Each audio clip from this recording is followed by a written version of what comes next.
उम्मीद विषय सामाजिक विज्ञान का ओरिजिनल पेपर हमारे सामने आ चुका है। तो प्यारे बच्चों को बिल्कुल भी टेंशन नहीं लेना है, पूरा का पूरा ओरिजिनल पेपर हमारे सामने है और आपको पूरा का पूरा सॉल्यूशन भी प्रोवाइड करवाया जाएगा। तो आपके डेफिनेटली इस बार 75 में 75 नंबर आने वाले हैं यदि आपने इस पेपर को पूरी तरह से कंप्लीट कर लिया तो। ये है प्रश्न एक हमारे सामने, सही विकल्प चुनकर लिखिए।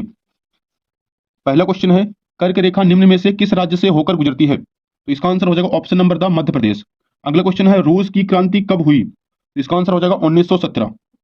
अगला प्रश्न है हमारे सामने, प्रारूप कमेटी के अध्यक्ष थे? इसका आंसर हो जाएगा डॉक्टर राजेंद्र प्रसाद। अगला क्वेश्चन नंबर 4 हमारे सामने, पालमपुर में गैर कृषि क्रियाएं हैं? इसका आंसर हो जाएगा उपरोक्त सभी, परिवहन भी हो जाएगा, दुकानदारी भी, लघु विनिर्माण भी।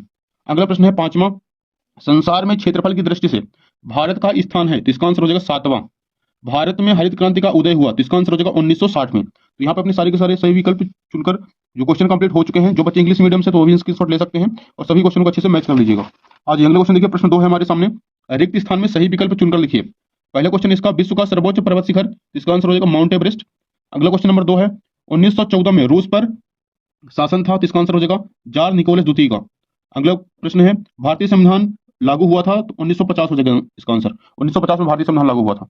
अगला प्रश्न देखिए, जो अपने परिवार के साथ खेती का काम करते हैं उसे कहते हैं? उसे छोटे किसान कहते हैं। अगला प्रश्न 5वां है, भारत में नेशनल पार्क कितने हैं? तो 103 है। सर्वाधिक जनसंख्या घनत्व तो किस राज्य की है? तो इसका आंसर हो जाएगा उत्तर प्रदेश। अगला प्रश्न है, खाद्य सुरक्षा का अर्थ है सभी लोगों के लिए सदैव? प्यारे बच्चों, इसका आंसर हो जाएगा भोजन की उपलब्धता। तो यहाँ पे अपने जो रिक्त स्थान थे पूरे के पूरे कंप्लीट हो चुके हैं, आपको स्क्रीनशॉट ले लेना है। 7 रिक्त स्थान है, सभी एक एक नंबर के हैं। यहाँ पे इंग्लिश मीडियम से भी है, जो बच्चे इंग्लिश मीडियम से वो भी अपना टिक करते चलेंगे। आज ये सही जोड़ी बनाकर लिखिए, स्तंभ आ और स्तंभ ब है। पहला है गंगा, इसका आंसर हो जाएगा भागीरथी नदी, गंगोत्री।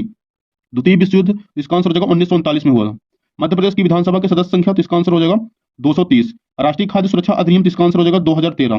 प्राथमिक क्षेत्र तो कृषि से संबंधित है। अगला 6वें का हो जाएगा हिंदुस्तान और इसका हो जाएगा झूम खेती। तो आपको सभी का अच्छे से स्क्रीनशॉट ले लेना है। नेक्स्ट क्वेश्चन देखिए, प्रश्न 4 अगले पेज में है, यहाँ पे इंग्लिश मीडियम से भी है। प्रश्न 4 अजय सत्ता सत्य लिखिए।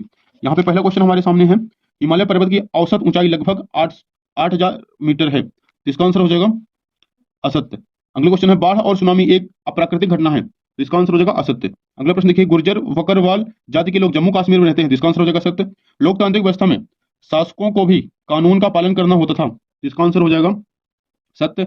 अगला क्वेश्चन है, आम चुनाव 10 साल बाद होते हैं? इसका आंसर हो जाएगा असत्य।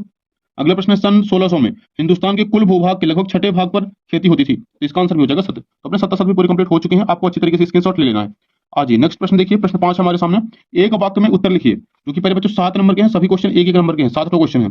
इसका पहला क्वेश्चन हमारे सामने है, रॉयल टाइगर कहाँ पाए जाते हैं? इसका क्वेश्चन इसका आंसर हम यहाँ पे लिख रखा है, सुंदरबन ग्रोव वन में। अगला है, थार रेगिस्तान कहाँ है? इसका आंसर हो जाएगा राजस्थान में।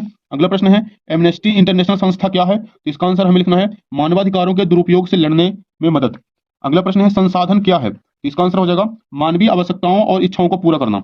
अगला प्रश्न है, निर्धनता का अर्थ लिखिए। इसका आंसर हो जाएगा स्वच्छ जल और सफाई सुविधाओं का अभाव। अगला प्रश्न है, एफसीआई का अर्थ लिखिए। इसका आंसर हो जाएगा भारतीय खाद्य निगम। अगला लास्ट प्रश्न है, सरकार का प्रमुख कौन होता है? तो सरकार के प्रमुख अंग होते हैं न्यायपालिका, कार्यपालिका और विधायिका। तो यहाँ पे आप सभी का स्क्रीनशॉट इकट्ठा ले लीजिएगा। ये अपने एक वाक्य जो क्वेश्चन है वो कंप्लीट हो चुके हैं। नेक्स्ट क्वेश्चन देखिए अगले पेज में।